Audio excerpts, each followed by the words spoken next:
Let's talk about the market down again. I mean, I think this is sideways trading. It's been in the 3,900 range now for the last few weeks, so not much movement, but we know that the shilling is having a lot of negative bearing on the market.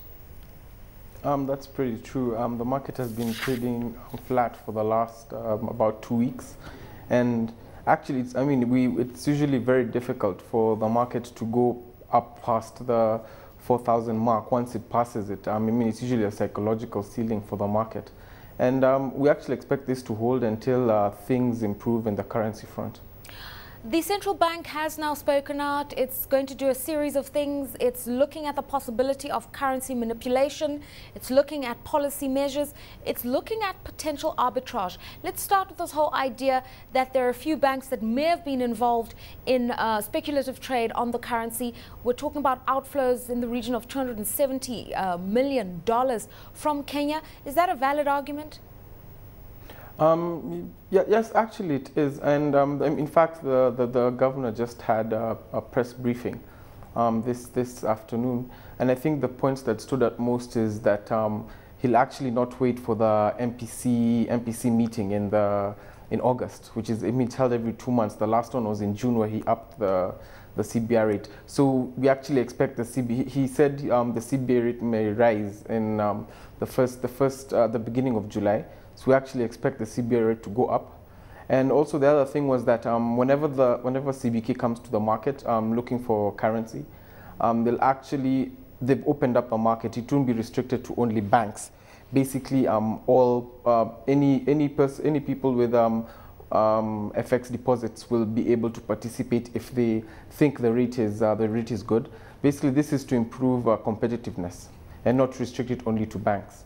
Now, we do know there's quite a bit of a differential between the CBR rate that you're referring to and the rate at which banks lend and borrow to one another, and the pricing of government treasuries. And it's that differential that's got people concerned about potential arbitrage in the market. What do you make of that? That's actually quite true. Although governor hasn't named any names, but for example, today we actually saw the shilling strengthen on the back of there were quite a number of people who unwound positions they had, because what's been happening is allegedly is that they go to the overnight window and using these funds go take long positions on the dollar. So they've had to unwind that position. So that's why we've seen it strengthening the shilling strengthening today. And I think the governor will crack down on this, especially if the CBR rate does go up. It being a punitive measure, I think the arbitrage opportunity will cease. You talk about the central bank likely to hold an MPC sooner and as a result hike rates further. What sort of a move is required? How deep? How significant? Because so far attempts at changing the interest rates have not helped to stabilize the shilling.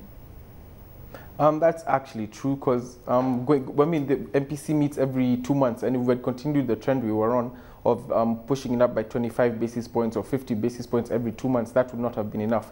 So there actually won't be an MPC meeting in July. What will happen is that CBR will be raised by the central bank. So I think if they do 50 beep rise in the CBR and also do the same again in the coming month in August and follow through, I think that should be enough also.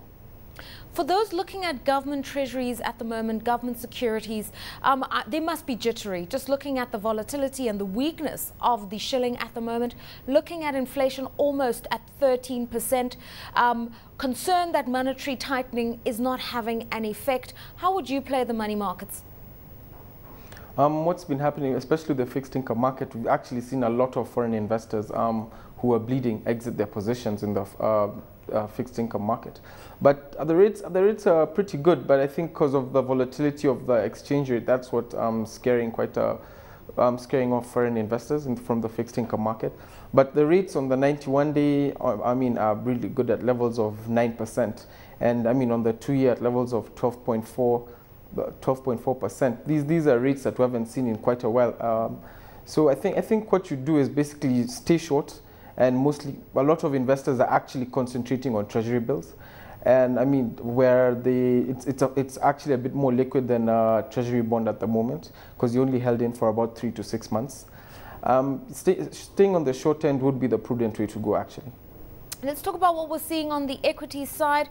We're seeing the tea makers gaining, particularly Kapchora and Sassini, gaining 6% and 2.2% respectively. It is obviously on the back of very good corporate results, but it's also because of this weakened shilling. It allows them to just sell a lot more internationally. For how much longer can their advantage continue? That's actually true. Of course, the weakening shilling has played to their advantage. Because most of them, if you look at the results carefully, you'll notice their volumes are actually, the production is actually down.